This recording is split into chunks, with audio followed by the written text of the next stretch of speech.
Bonjour à toutes et à tous, merci beaucoup d'être là. J'espère que vous allez très très bien, c'est Emmanuel Azabidi. Et merci toujours d'être accroché à votre page préférée, Comprendre la vie autrement à travers les Saintes Écritures.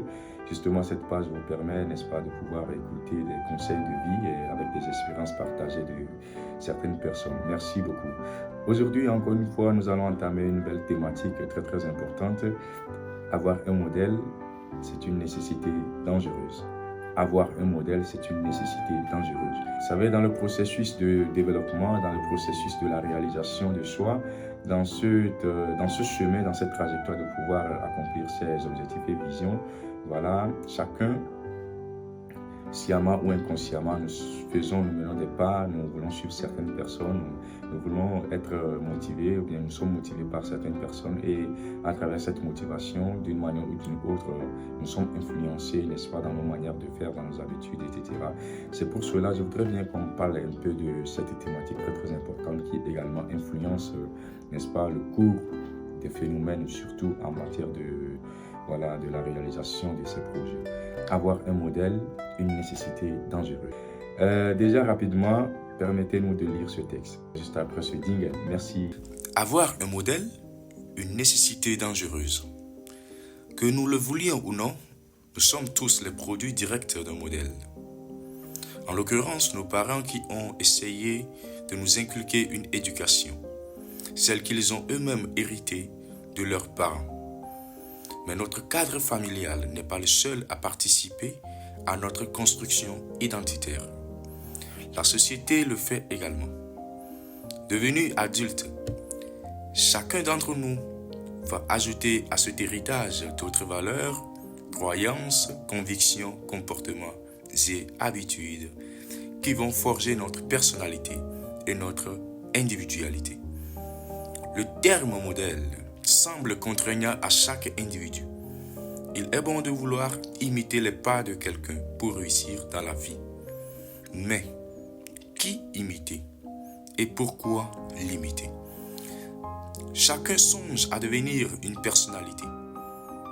Malgré le fait que nous sommes contraints et qu'il est nécessaire d'apprendre chez une autre personne, nous devons savoir, surtout nous les chrétiens, et bref tout le monde, que cette notion de modèle renferme aussi des avantages que des dangers, qui profitent ou nuisent à notre avenir, celui préparé par Dieu. Merci. Ok, cher ami, merci beaucoup d'être toujours là. Aujourd'hui, nous allons parler effectivement, n'est-ce pas, de modèle. Voilà. J'espère que vous avez lu le texte. Voilà, donc et la lecture de ce texte nous montre vraiment que dans la vie, chacun sans exception, nous sommes soumis, contraints, n'est-ce pas, à faire un choix. Et ce choix-là se base sur quelqu'un qui nous inspire, quelqu'un qui nous motive. Voilà, on veut ou pas, c'est forcé, quoi, c'est obligatoire, c'est un fait social. Tu dois toujours vouloir quelqu'un, n'est-ce pas, dans le processus de développement pour aller de l'avant. Maintenant, comment le faire, qui imiter, comment imiter, et quoi, voilà, pourquoi imiter? Voilà la question, parce qu'aujourd'hui, nous sommes en train de constater que, surtout la jeunesse et la plupart de nos adultes ou encore de nos adolescents, ils se donnent, n'est-ce pas, certaines personnes, ils veulent imiter des gens, ils veulent imiter aujourd'hui, bon, pas mal de personnes, surtout les artistes, surtout les footballeurs, surtout les hommes de grande personnalité. C'est bien, ce n'est pas une mauvaise chose. Mais il y a toujours un danger dans quoi? Dans le processus de l'imitation, dans le processus de quoi? De ce phénomène. Voilà.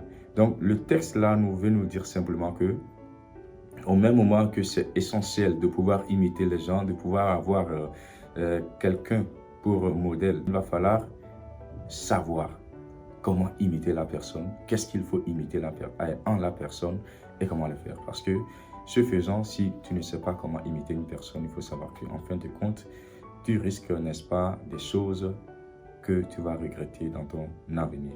Déjà, nous allons commencer de parler de quoi? Du terme modèle. Généralement, lorsque nous voulons définir le modèle, un modèle, c'est ce qui est à imiter, c'est ce qui sert d'exemple, c'est ce que l'on doit suivre.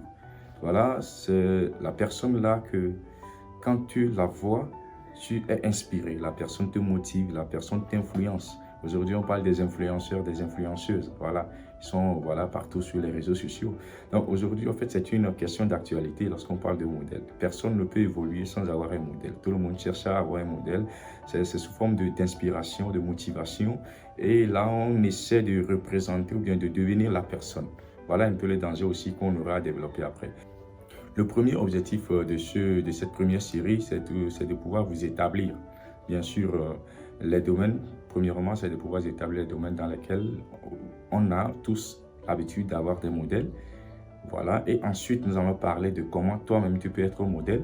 Et pour terminer, nous allons donner un peu quelques conseils pour pouvoir, voilà, sans oublier aussi que dans ces objectifs-là, nous allons toutefois parler du paradoxe entre quoi le modèle en tant que mal nécessaire. Voilà. Bon. Quels sont donc les domaines dans lesquels on a l'habitude de se trouver ou encore de chercher des modèles, des gens que nous pouvons, n'est-ce pas, représenter ou encore que nous voulons devenir, nous voulons être comme telle personne, nous voulons suivre telle personne. Quels sont ces domaines-là?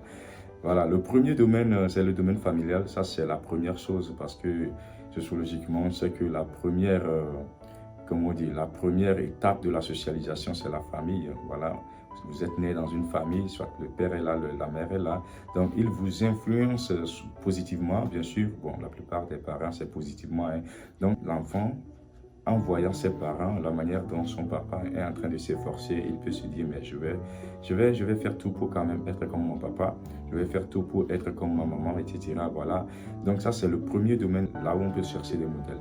C'est-à-dire l'environnement immédiat, on parle de l'environnement immédiat, ça peut être l'environnement familial, c'est très important. Donc tu peux toutefois avoir ton père comme modèle, tu peux toutefois avoir ta mère comme modèle. Aujourd'hui, certains négligent la place de leurs parents, la place de leur maman, et bon, en matière de modèle, ils pensent aller trouver ailleurs que quoi? Voilà, que chez soi. Et souvent on le dit, il y a un adage qui dit souvent en hébreu, bon, je vais traduire littéralement, on aime aller chez l'autre féticheur que notre propre féticheur. Et là on dit, après beaucoup, dit la même. Donc là, le premier modèle que vous devez avoir en temps normal, c'est qui? C'est votre parent. Voilà. Ça, je suis en train d'établir ça. Après, on va parler maintenant de ce qu'il faut voir chez ces gens-là pour pouvoir, n'est-ce pas, savoir si vraiment celui-là peut être un modèle ou pas. Sachant que de manière générale, lorsqu'on parle de premier modèle, c'est les parents, c'est son alentour familial, c'est peut-être un oncle, c'est peut-être une tante qui est peut-être brillante dans la famille, c'est peut-être voilà, un oncle qui a bien fréquenté, c'est quelqu'un toujours qui te motive, tu te dis, mais si cette personne arrive, n'est-ce pas, à ce point, à ce niveau, où tout le monde parle de lui parce qu'il a réussi, parce que voilà, il s'est manié, il a bien fonctionné, il est peut-être aujourd'hui à un statut, vraiment une position qui est à respecter, qui est à saluer. Donc tout le monde veut devenir comme la personne là. Ça, c'est ce qu'on appelle modèle. Et donc il y a des gens dans nos familles qui aussi, n'est-ce pas, ont ces statuts là. Et c'est le premier domaine dans lequel nous avons l'habitude de tirer, n'est-ce pas, des modèles. Voilà, merci beaucoup. Et le deuxième domaine dans lequel nous avons également l'habitude, on peut avoir l'habitude de tirer, d'avoir des modèles, c'est le domaine sociétal. Voilà, lorsque nous quittons la famille, malgré le fait que la famille fait partie de la société, mais on l'a mis à deux côtés. Mais le deuxième domaine, c'est effectivement ce domaine-là sociétal. Lorsque nous parlons du domaine sociétal, vous le comprenez déjà, c'est exactement la société. Et là, aujourd'hui, lorsqu'on parle de la société, on parle de tout le monde. Voilà, il y a les influenceurs que vous connaissez bien, il y a les influenceuses, il y a partout, voilà, les footballeurs, les artistes, etc.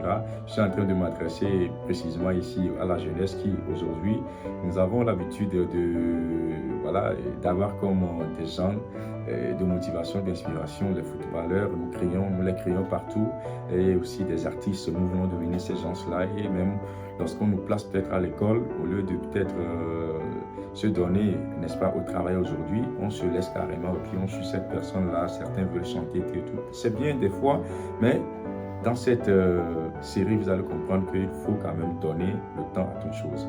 Donc rapidement, lorsque nous prenons le domaine sociétal, certains sont là, ils se disent, mais la manière dont celui-là a réussi. Et des fois même, on a l'habitude d'aller fouiller sur les internets, on voit des gens, des auteurs, et on veut rapidement faire comme ces auteurs-là, etc. On veut même devenir, n'est-ce pas, d'autant plus que nous avons cette émotion, comment on dit, ce dévouement-là, nous voulons même devenir ces gens-là. Ça, c'est le deuxième domaine, le domaine sociétal. Et le troisième domaine, nous allons parler du domaine religieux. Dans le domaine religieux, effectivement, nous avons des responsables d'église, nous avons des pasteurs, nous avons des prêtres, nous avons aussi des hommes charismatiques que Dieu utilise vraiment. Quand nous les voyons et nous voyons leurs accoutrements, nous voyons toute leur vie, et la manière dont ils sont, peut-être calmes, etc., tout ce qu'ils font, nous avons l'habitude de représenter ou encore voilà, voilà, quand nous voyons ces gens-là, c'est sous forme d'inspiration, ils nous motivent, nous voulons chaque fois coûte que coûte devenir ces gens-là. Donc pour dire que dans tous les domaines de la vie, nous avons toujours quelqu'un ou bien voilà qui nous sert d'exemple. Et chaque fois quand on nous dit que cette personne vient ici, voilà, nous accourons voilà, vers ce lieu-là pour pouvoir justement regarder cette personne, que ce soit artiste, que ce soit homme religieux, que ce soit dans le domaine voilà, de la famille, etc. Voilà, nous avons ces chances-là. Maintenant, quel est le paradoxe? Le paradoxe, c'est que, tout d'abord, laisse-moi te dire que avoir un modèle, ce n'est pas encore une mauvaise chose en soi. C'est bon, parce qu'il faut toujours l'avoir pour pouvoir voilà, aller de l'avant. Moi-même, je suis ici, j'ai un modèle. Mais en tant que jeune, en tant qu'adolescent, en tant que peut-être aîné, il faut savoir que avoir un modèle a des dangers. Donc, comment l'avoir, qui imiter et pourquoi l'imiter?